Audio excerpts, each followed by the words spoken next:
Ivan, I was talking to legendary ATP trainer Bill Norris the other day, and he said that you don't spend a lot of time in the training room. Your body's still in pretty good shape for 51? Almost 52 next week. So I don't know. I've never been 51 or 52 before, so I don't know what to expect. But it's not feeling as good as it did at 30. This is just your third ATP Champions Tour event here in Delray Beach. What's taken you longer to get involved with the Champions Tour than, say, some of the other players, and do you intend to play more in the future? Well, I haven't played for a long time at all. I didn't touch the racket for about 14 years, and I have to say that playing 3 days in a row is hard on me. I can handle one easily, two somewhat more difficult, and three is very, very difficult because my body doesn't feel so good. Right.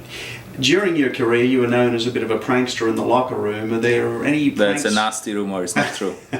Any pranks going on these days, or are the guys too older and wiser for your tricks? I don't know, you have to ask the young guys. I have nothing to do with it. I was talking more about on the Champions Tour. Nah, we don't see each other that often. Mm-hmm. Okay. Playing here in Delray Beach means that you can't be with Andy Murray this week, who's playing in Dubai. Will there be a number of tournaments throughout the year where you won't be with Andy? That's correct. I will be at some and not at others, and Dubai was never in the plans to start with. But I told Andy I have some previous commitments which I have to honor, and so we had to make our schedule around it. I read recently where you said that your preference is to train early in a swing with Andy, maybe a Monte Carlo at the beginning of the clay instead of Madrid towards the end near the Roland Garros. Can you explain that thinking? Well, I find it very difficult if, let's say, you have a player who is playing Rome and has 7 days to the French Open, that you can do something in those 7 days. Of course you can, but if it's something where you find a spot which you really need to work on, 6-7 days is not enough. So my preference is to go after something like that early, 5-6 weeks time, and have more time to work on it. Sure.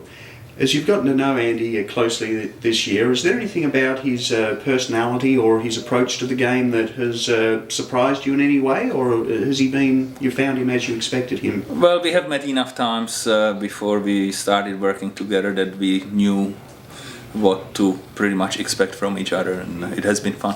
Yeah. And is it possible to put in percentage terms how much impact that as a coach can have on a world number 4 player?